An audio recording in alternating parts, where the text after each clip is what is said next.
Good morning, dear student. I am Chitra ma'am. Today I will teach you chapter बोल अनमोल और part 2 of subject Hindi literature of class third. बच्चों, अभी तक अपन लोग ने पार्ट 1 में ये पढ़ा था कि सशक एक गांव में सशक नाम का एक दुकानदार रहता था जो किराने की दुकान चलाता था और उसकी दुकान में सबसे ज़्यादा आय होती थी। वो हर रोज़ शहर जाकर के सामान लेकर के आता था। एक दिन जाड़े के दिन में वो सामान लेके लौट रहा था तो शाम हो गई थी, उसको ठंड लग रही थी। तो एक झोपड़ी के पास गया था, उसमें देखा था कि वहाँ अलाव पे झोपड़ी के बाहर एक अलाव जल रहा था और वो अलाव में तापने के लिए खड़ा होना चाह रहा था जिससे उसके हाथ पैर काम करने लग जाए। इसके आगे हम उस चैप्टर का आगे से बताते हैं। शशक ने उस व्रत पर अपना प्रभाव डालने के लिए कहा।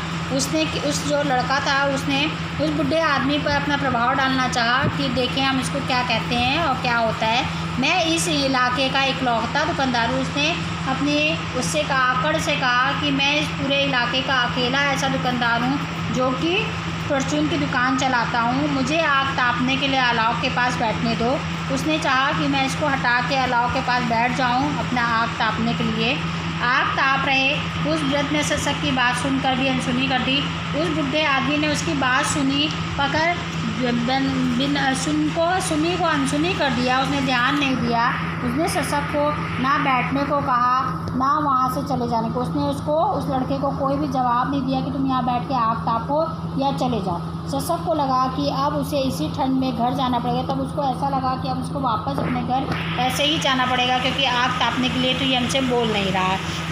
वो भी थोड़ा सा प्राउडी व्यक्ति था, लड़का भी। थोड़ा आगे जाने के बाद वह कुछ सोच कर वापस लौट आया। जब वो थोड़ा आगे गया, उसको ठंड ज़्यादा लग रही होगी तो वापस से वो लौट करके आया और बोला उनसे, वृद्ध आदमी से, बुढ़े आदमी से विनती कर स्वर से बोला, बाबा मैं ठंड से काँप रहा हूँ, मुझे बहुत ठंड लग रही है, मुझ पर दया करें, आप मुझे पर दया करें कि मुझे अलाव के पास बैठने दें। तब उसने विनम्रतापूर्वक प्रार्थना करके मीठे मीठे स्वर में उस बुढ़े व्यक्ति से कहा कि मुझे ठंड ज़्यादा लग रही है, मुझको अलाव के पास बैठने दे और मुझे मैं ठंड से बच सकूं।